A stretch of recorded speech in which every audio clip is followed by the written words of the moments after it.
Welcome. Well, first of all, when do you sleep? Because you are one busy man. Hey man, you know, I am not as busy as I was pre-pandemic. I have to say that I'm one of those people that initially, like in 2020, my life just stopped for the first time in over 20 years. No work, no travel. And then what happened was they let me get comfortable. See, that was the mistake. So now I'm measuring how much I work. I got a pandemic puppy. You may hear him in the background. I got a Great Dane, and you want to go to work, but then you watch the dog sleep and like, you know what? He's got a better idea. Well, So you call him a puppy, right? But Great Danes are basically horses as dogs. I mean, is he 7 foot tall yet, Zoe? he is about on his hind legs, he's about 5'10", maybe 5'11", Woo. weighs a buck 40 and still growing. So yeah, you know, I think he qualifies as a person. He's behind me now trying to figure out how to open the door because he wants to get out. So he's fun though. And you know what? They actually, let me tell you something. I know people with Chihuahuas. The Great Dane is easier. No kidding. No kidding. Well, I'm going to stay on his good side and your good side. Obviously, as I said, making audiences laugh for all these years. I imagine you've done quite a few shows here in Boston, huh? I have. My days in Boston go back to the old Comedy Connection in Faneuil Hall, and I've done a number of shows. And I have a ton of Boston friend comics, you know, Boston comics who are friends. I will tell you, they're so good. My first time going to Boston, I was nervous. I was like, man, this is a tough comedy town. So I'm glad Boston approved of me. Also, being from New York, there was the natural, you know, disapproval when I came in. But being a Met fan, I was somewhat grateful to Boston. And thank you. Now, I'm giving talking points for you before the interview, right? I'm skimming through them, and I see Dennis Rodman's party days.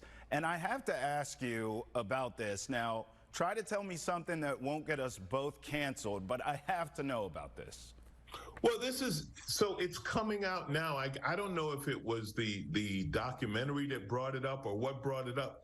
But apparently, Dennis Rodman, you talk about being an athlete. This guy was a machine. This guy would leave the court, go to a club, party all night with women and, you know, let's just say substances, Right. have a blast, and be ready to play the next day and lead the league in rebounds. Like, what if he had slept? How much worse would it have been for Karl Malone if Dennis Rodman got regular rest? It is incredible listening to some of his antics. And let me tell you something. There was one interview that he was, how shall I put it? He was enjoying the interview much more than I am right now because he had someone helping him relax. I think I can say that. Yeah, you could definitely say that, but I have to imagine there's some parallels with comedy, right? I mean, you've probably seen comedy.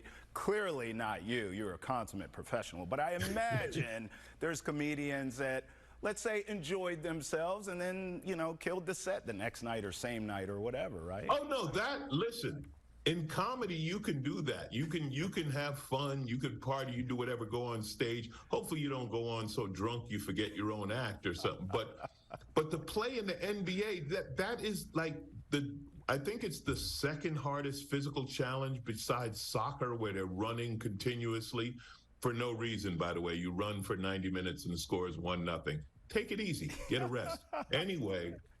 Uh, I mean, running and jumping, and especially Rodman, who, you know, to those of us who are old enough to remember when Dennis Rodman played, he never stopped moving. He never took a break. He was if he wasn't banging for a rebound or playing defense, he was just annoying you. Right. So the idea that he could do all of that on no sleep, fueled by parties and alcohol and everything else, is amazing to me. Like today's athletes, they're incredible, but I don't think that Russell Westbrook is partying all night and showing up an hour before the game. Point me toward the court.